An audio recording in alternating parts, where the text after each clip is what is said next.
Hello, hello, lovely, and welcome to another episode of Loving Life with Court.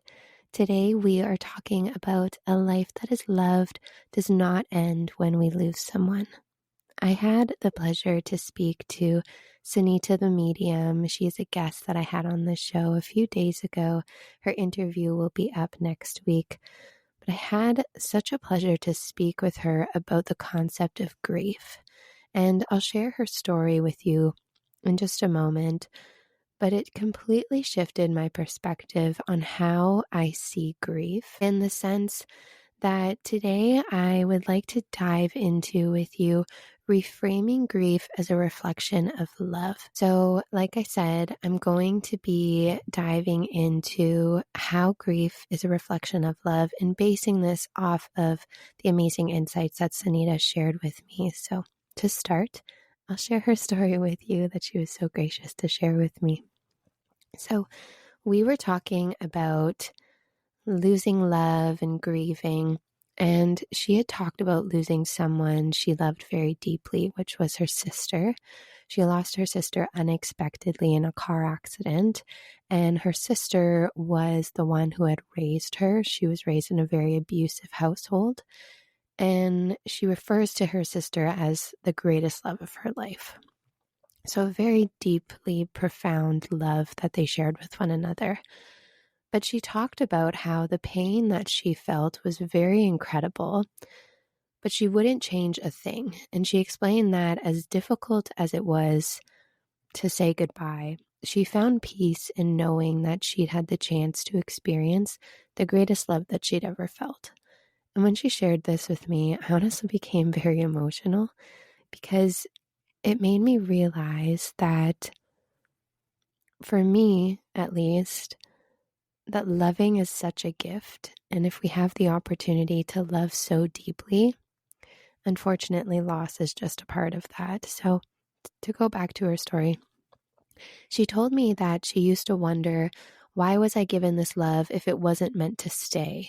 But over time, she realized that this love had been a gift, and a gift she was meant to receive and to live and to cherish. And to go even a step further, in her household, it was, like I said, it was very abusive.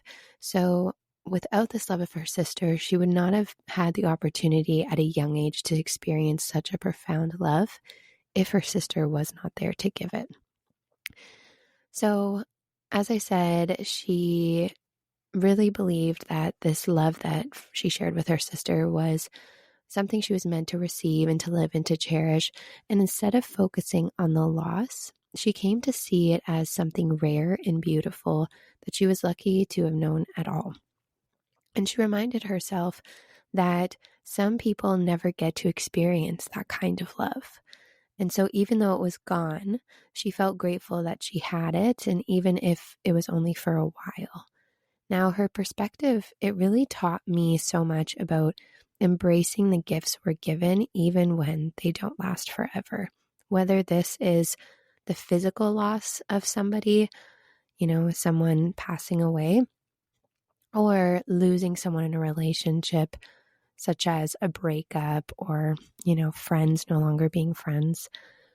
And I think it's a very powerful reminder for anyone grieving that sometimes the depth of our grief is simply a reflection of the depth of the love we shared.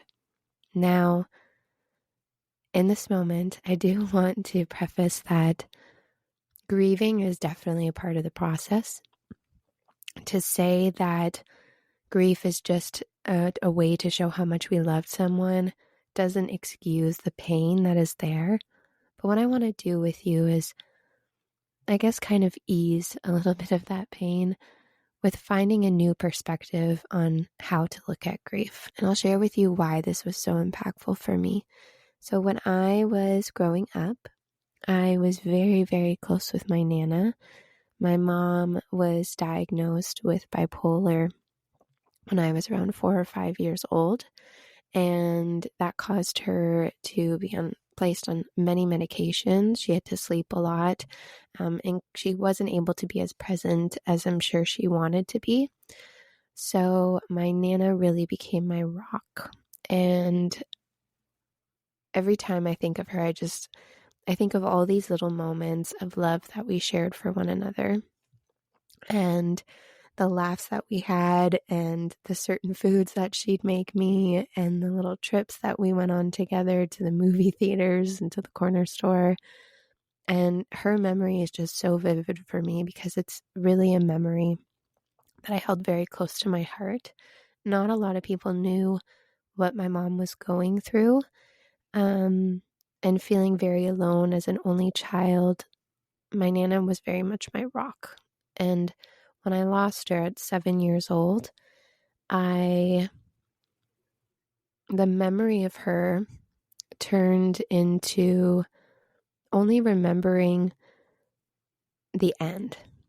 So seeing her very sick, seeing her trying to fight for me, crying with her because I didn't understand what was going on, and seeing how much pain she had, knowing that I'm sure she was fearful if she left, I wouldn't have anyone.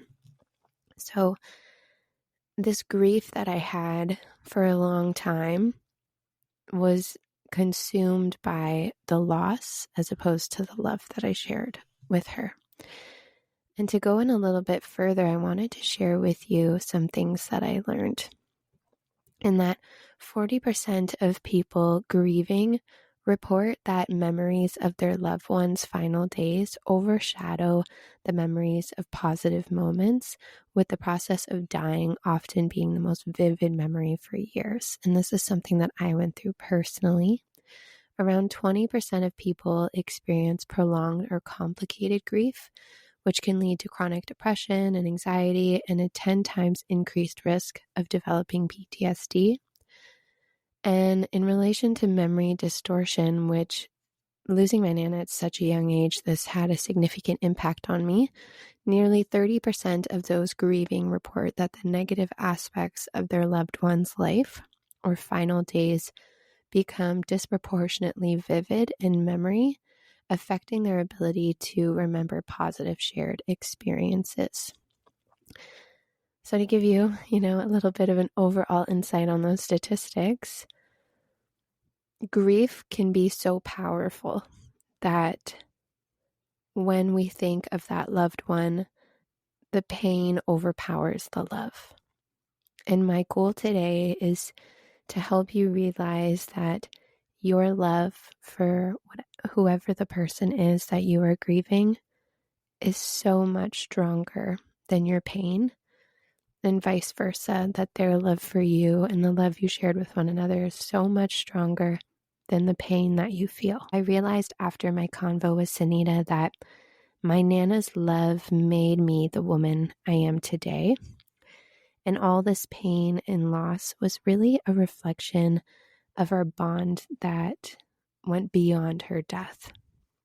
And at 25 years old, she is still the person that I hold dearest and closest to my heart, even though I've lived much longer than the amount of time I had to share with her. So grief, in its essence, wouldn't exist without love. And when we lose someone or something we deeply care about, the depth of the grief can reflect the intensity and beauty of the connection. And instead of seeing grief as a painful void, I encourage you to explore it as the shadow of the deep love you got to experience.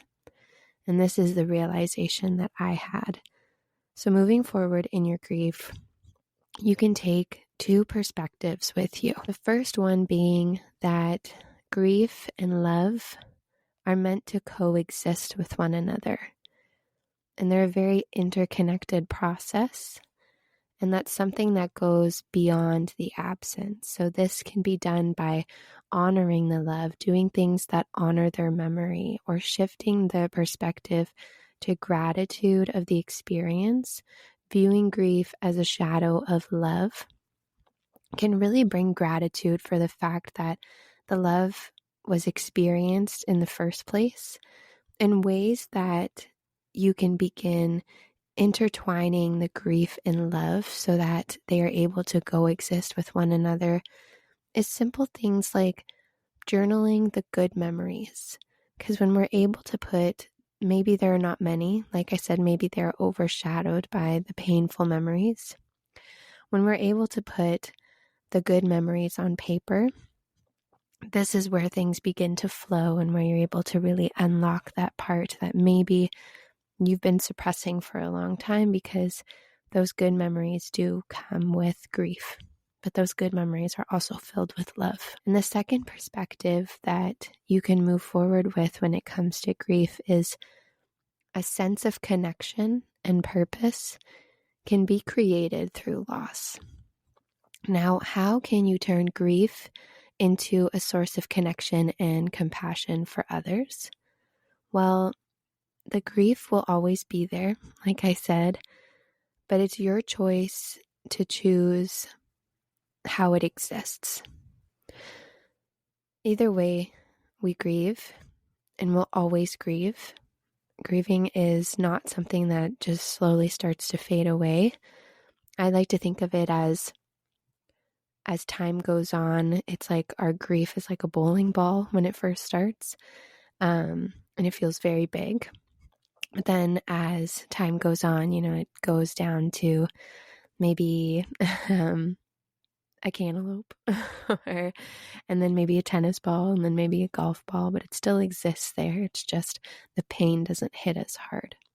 So going back, how can you turn grief into a source of connection and compassion for others? How can you make the choice to grieve in a way that is full of love? Well, number one is supporting others who are grieving. If you feel that you're in a place to help people that have gone through similar loss, that can feel very empowering because it's coming from a place of love. Also, maybe giving back. If the person you lost was someone that you saw as a person of kindness and love, doing things in their memory can really help the process of grieving. And then also turning pain into purpose.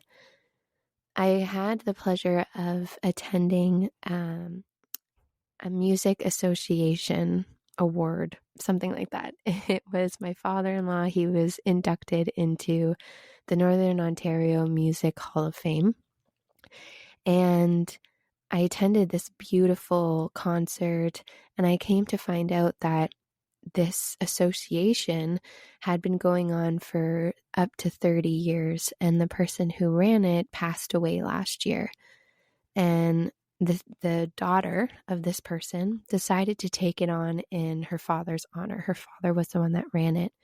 And you could see in her eyes as she talked about him how much love there was and how she had made the choice to continue his honor by doing something, turning that pain into purpose. Now, I want to leave you with this, that it's okay to feel the pain of grief, as it's simply a testament to how much they loved you and how much you loved them. Love is never gone. I like to say that it's just transformed. And when we lose something or someone, it's just a new way to look at how much we loved them and how the love exists today. I invite you for a moment to just connect with me and connect with your loved one by taking a few guided breaths with me. So we are going to start with a nice exhalation, blowing all the air out.